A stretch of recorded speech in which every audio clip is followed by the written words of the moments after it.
All right, so one of the most awkward things in the world is when you have new visitors at your church and somebody says something wrong and then scares them off and they never want to come back again. So in this video, we're going to be walking you through some of the best practices with your new guests, and we're going to be specifically talking about how to welcome visitors at church coming up.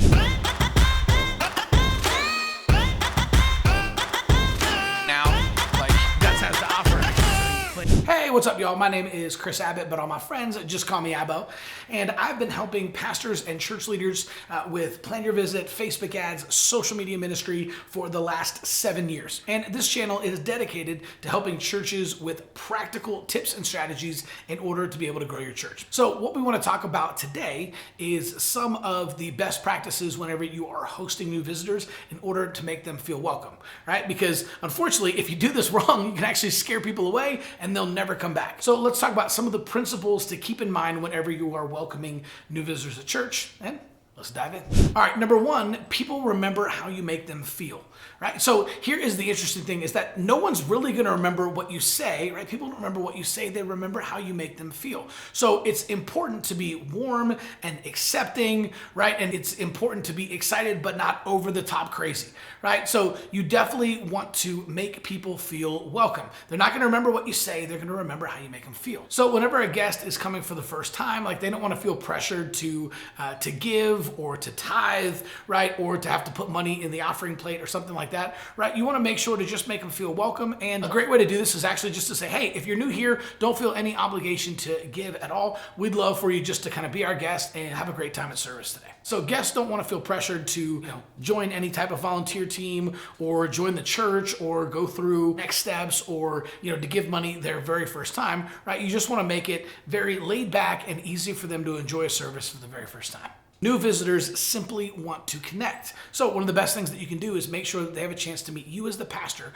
because 80% of first-time visitors who meet the pastor on their first visit will come back for a second visit. Again, they're going to remember how you make them feel. And so when you take time to meet them as the pastor, shake their hand, give them a fist bump, right? Ask them what their story is. Now you're making them feel valued. So there's a really, really good chance you'll get them to come back again.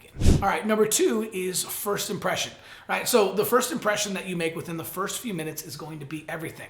But the interesting thing is this actually starts long before your sermon ever begins. This actually starts in the parking lot when they first come in, right? Do they feel welcomed? Do they feel valued? Was it easy to find a parking space, right? Were there smiling people out there in the parking lot? Were there smiling people at the doors greeting them, right? Was there someone who was helpful that helped them find a seat? Or were all of your volunteers kind of talking to each other? Did it kind of feel cliquish and it kind of felt like everybody had their own groups and they walked in feeling like an outsider, right? Again, they're going to remember how you made them feel on that first impression. So it's really important to make sure that you have people who are, welcoming them for the very first time. Make sure to tell your volunteers to not stand around and talk to each other, but that they're talking to new guests. And this is just simply training, right? Like all of us have made this mistake before, especially if you see a friend that you volunteer with at church, you haven't seen them in a while, and you're going to get talking, right? This kind of stuff's naturally, it's going to happen a lot. But you want to make sure that all of your church leaders and your staff have their heads on a swivel, and whenever they see new people or someone who's looking around like they might be new,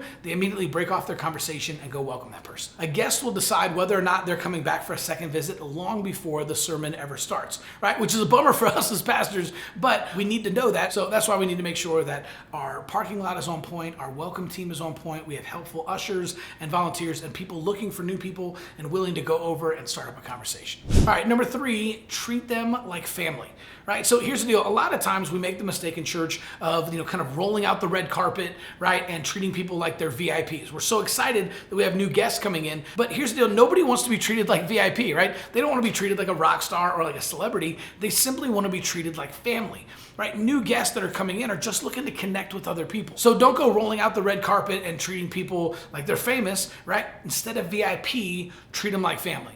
This is a huge mistake that I see a lot of churches make, but it can completely transform the way that you welcome your guests. All right, so before I get to my last couple of points, make sure to subscribe to this channel. We put out brand new videos, fresh content every single day, 5 days a week. And if you hit that little bell notification, you'll get notified every single time we drop a new video. All right, so number four, be enthusiastic but authentic.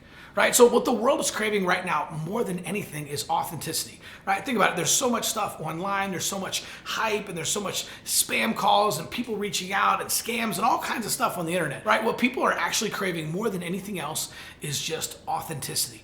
And so this is the best thing that you can do with your people, right? Is have them be encouraging, but you don't want them to be over the top, right? You don't want them to feel like a used car salesman. So when somebody comes in for the first time, it's not, hey, what's going on? My name's Chris. I'm super excited to have you here. Man, let me help you guys find a seat. This is the best place on earth, right? You don't want to go crazy. That comes off as inauthentic, right? So smile, be encouraging, be excited, but be authentic.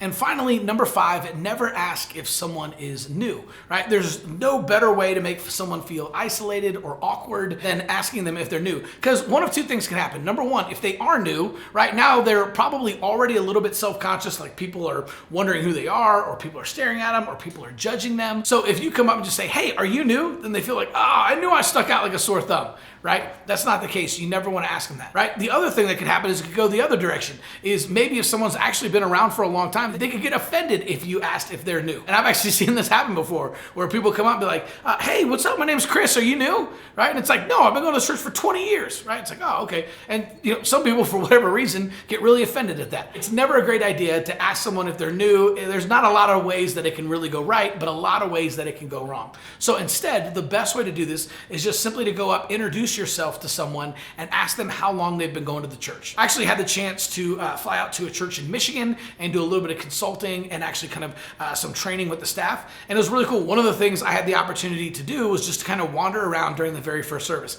And so I was kind of curious, how are people going to react to me? A bigger church, but it was small enough that people would notice that I'm a fresh face and I've never been there before. And so there was a guy who came up and he did it masterfully. And he was just a volunteer, right? But he just came up and introduced himself, said, hey, what's up, man? My name's Rich. What's your name? So, oh, hey, my name's Chris. Great to meet you, Rich. Said, awesome, man, Chris, so great to meet you, bro. How long you been going to the church, right? And I was like, he has been trained how to have a conversation, right? This guy knew what was up. And so immediately I just said, oh man, actually this is my first time. I'm in from out of town. He said, oh man, hey, welcome. I'm so glad you came to our church, right? And immediately just struck up a conversation and was able to answer any questions we had and just had a great time getting to know the guy. This is simply the best way. If you see a person, even if you're convinced that they're brand new, just go up, introduce yourself, and then ask them how long they've been going to the church, right? A great way to avoid an awkward conversation. All right, so if you like this video and you want to keep the conversation going, I want to encourage you to join the Church Marketers Facebook group. So you can go to Facebook and simply type in Church Marketers and jump in the group, or you can click on the link in the description below. Either way, I think it's definitely worth jumping in there. We've got a bunch of pastors and church leaders that are talking about how can we get the word out, invite people to church, and change our cities for Jesus. So we'll see you in the group.